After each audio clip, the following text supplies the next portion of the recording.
అందరికీ నమస్తే. ఈ మధ్య కాలంలో కొత్త టైప్ ఆఫ్ సైబర్ క్రైమ్ జరుగుతుంది. ఇలాంటి కేసెస్ చాలా రిపోర్ట్ అవుతున్నాయి. తప్పకుండా వీలైనంత ఎక్కువ మందికి షేర్ చేయండి. ఒక గుర్తు తెలియని వ్యక్తి మీ దగ్గరకు వచ్చి ఇలా అడుగుతాడు, అన్నా నా మొబైల్ స్విచ్ ఆఫ్ అయింది, లేదా phone pay or Google Pay లో లిమిట్ అయిపోయింది, మా వాళ్ళు హాస్పిటల్లో ఉన్నారు, నా friend me PhonePe or Google pay కి ఒక 50,000 పంపిస్తాడు, కొంచెం డ్రా చేసేయండి అన్న అంటాడు. సరే ఫోన్లే, ఇందులో ఏముంది అని మీరు సరే అంటారు. ఒక నెంబర్ నుంచి మీ అకౌంట్ కి ఒక 50,000 వస్తుంది. మీరు ఆ క్యాష్ డ్రా చేసి ఆ వ్యక్తికి ఇస్తారు. ఒకవేళ మీరు యాక్సెప్ట్ చేయకపోతే మీకు కమిషన్ కూడా ఇస్తా అని అటెంప్ట్ చేస్తారు. ఇక్కడ గమనించాల్సింది, మిమ్మల్ని రిక్వెస్ట్ చేసినోడు మనీ పంపినోడు కూడా ఇద్దరు సైబర్ నేరగాళ్లే. ఇప్పుడు అసలు కథ మొదలవుతుంది.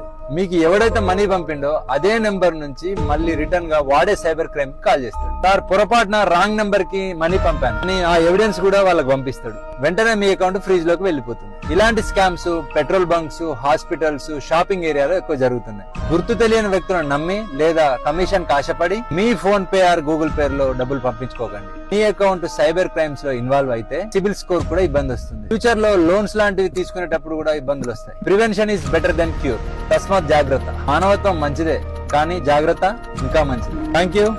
జై హింద్.